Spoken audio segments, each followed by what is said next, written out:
Hi guys, ഇന്ന് നമുക്ക് രാവിലത്തെ ചിക്കൻ കറി കുറച്ച് ഇരിപ്പുണ്ടായിരുന്നു കേട്ടോ.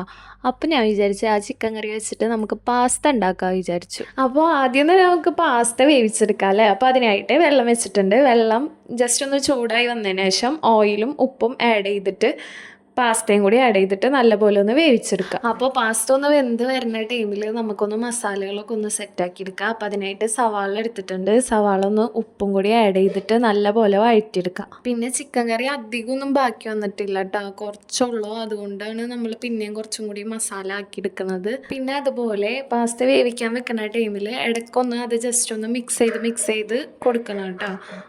അപ്പോൾ ഈ സവാള ഒന്ന് വഴറ്റുന്ന ടൈമിൽ ഞാൻ ജസ്റ്റ് ഒന്ന് പാസ്ത നോക്കിയിട്ടുണ്ടായിരുന്നു. അപ്പോൾ വെന്തിട്ടുണ്ടായിരുന്നില്ല. അപ്പോൾ കുറച്ചും കൂടി ഒന്ന് വെയിറ്റ് ആക്കാമെന്ന് വിചാരിച്ചു.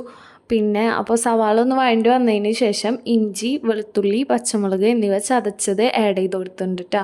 എന്നിട്ട് അതും നല്ലപോലെ ഒന്ന് മിക്സ് ചെയ്ത് വാട്ടിയെടുക്കുക. അപ്പോൾ അതിൻ്റെ ആ പച്ചമണമൊക്കെ മാറി വന്നതിന് ശേഷം നമുക്ക് തക്കാളിയും കൂടി ആഡ് ചെയ്ത് കൊടുക്കുക. എന്നിട്ട് എല്ലാം കൂടെ നല്ലപോലെ ഒന്ന് വഴറ്റിയെടുക്കുക. പിന്നെ വാപ്പ വരുന്ന ടൈമിലാണെങ്കിൽ വാപ്പയുടെ പെട്ടി തുറക്കുമ്പോൾ എന്തായാലും പാസ്ത ഉറപ്പായിരിക്കും. അപ്പോൾ ഉമ്മ നല്ല അടിപൊളിയായിട്ട് പാസ്ത കുക്ക് ചെയ്ത് തരും കേട്ടോ. എനിക്ക് ഭയങ്കര ഇഷ്ടമാണ് ഉമ്മ ഉണ്ടാക്കുന്ന പാസ്ത. അപ്പോൾ അതെല്ലാം നല്ലപോലെ വാടി വന്നിട്ടുണ്ട്. അപ്പോൾ വാടി വന്നതിന് ശേഷം നമുക്ക് കുറച്ച് മുളക് പൊടി, അതുപോലെ തന്നെ മഞ്ഞൾപ്പൊടി, കുരുമുളക് പൊടി എന്നിവ ആഡ് ചെയ്തെടുത്തിട്ട് നല്ലപോലെ ഒന്ന് മിക്സ് ചെയ്തെടുക്കാം കേട്ടോ.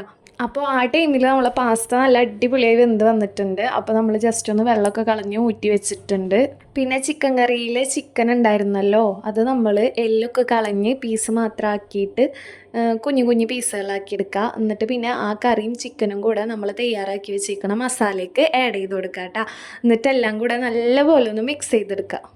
അപ്പോൾ നല്ലപോലെ മിക്സ് ചെയ്തെടുത്തതിന് ശേഷം നമുക്ക് വേവിച്ച് വെച്ചിരിക്കുന്ന പാസ്ത ആഡ് ചെയ്ത് കൊടുക്കുക. എന്നിട്ട് എല്ലാം കൂടെ നല്ലപോലെ ഒന്ന് മിക്സ് ചെയ്തെടുക്കുക. പിന്നെ ഒരു കാര്യം പറയാൻ ഞാൻ വിട്ടുപോയി, പാസ്ത വേവിച്ച ആ വെള്ളം ഉണ്ടല്ലോ അത് കളയാണ്ട് കുറച്ചൊന്ന് മാറ്റി വെക്കുക. അതായത് ഈ പാസ്ത ആഡ് ചെയ്തതിന് ശേഷം നമ്മൾ പാസ്ത വേവിച്ചിരിക്കുന്ന വെള്ളം കുറച്ച് ഇതിലേക്ക് ആഡ് ചെയ്ത് കൊടുക്കുക. അപ്പോൾ നമ്മൾ ആ ചിക്കൻ കറിയുടെ മസാലയും നമ്മൾ സെറ്റാക്കിയ മസാലയും എല്ലാം കൂടെ നല്ലപോലെ പാസ്തയിൽ പിടിച്ചിട്ടു കേട്ടോ. പിന്നെ ആ വേവിച്ച് വെച്ചിരിക്കുന്ന വെള്ളം ഒഴിക്കുമ്പോൾ കൂടിപ്പോവരുത്, വളരെ കുറച്ച് മാത്രം ഒഴിച്ചു കൊടുക്കുക. എന്നിട്ട് എല്ലാം കൂടെ നല്ലപോലെ ഒന്ന് മിക്സ് ചെയ്തെടുക്കുക കേട്ടോ. അപ്പോൾ ആ വെള്ളമൊക്കെ ഒന്ന് വറ്റി സെറ്റായി വരുമ്പോൾ ഉണ്ടല്ലോ നമുക്ക് എന്താ പറയുക, ആ പാസ്ത ഒന്ന് നല്ല അടിപൊളിയായിട്ട് സെറ്റായി കിട്ടും കേട്ടോ. കാരണം ആ വെള്ളം കൂടി ആഡ് ചെയ്ത് കൊടുത്താലേ അത് സെറ്റാവുള്ളൂ. പിന്നെ വെള്ളം ആഡ് ചെയ്യുമ്പോൾ കൂടി പോവാണ്ട് ശ്രദ്ധിക്കണം കേട്ടോ. കാരണം വെള്ളം ആഡ് ചെയ്ത് കഴിഞ്ഞാൽ അതെല്ലാം കൂടെ നല്ലപോലെ ഒന്ന് മിക്സായി കിട്ടുള്ളൂ കേട്ടോ. പിന്നെ കുറച്ച് ഞാൻ സോസും കൂടി ആഡ് ചെയ്തിട്ടുണ്ട്. എന്നിട്ട് എല്ലാം കൂടെ നല്ലപോലെ ഒന്ന് മിക്സ് ചെയ്തെടുക്കുക. ഇനി നമുക്ക് കുറച്ച് മല്ലിയിലയും കൂടി ആഡ് ചെയ്ത് കൊടുക്കുക. അപ്പോൾ നമുക്ക് പാസ്ത ഇവിടെ നല്ലപോലെ സെറ്റായി വന്നിട്ടുണ്ട്. അപ്പോൾ എല്ലാവരും ഒന്ന് ട്രൈ ചെയ്ത് നോക്കാം കേട്ടോ. പിന്നെ ആദ്യമായിട്ടാണ് എൻ്റെ ചാനൽ കാണുന്നതെന്ന് വെച്ചാൽ എല്ലാവരും ഒന്ന് ജസ്റ്റ് സബ്സ്ക്രൈബ് ചെയ്യുക. അതുപോലെ ഫ്രണ്ട്സിനൊക്കെ ഒന്ന് ജസ്റ്റ് ഷെയർ ചെയ്ത് കൊടുക്കാം കേട്ടോ. അപ്പോൾ ഇത്രയുള്ളൂ. Thanks for watching.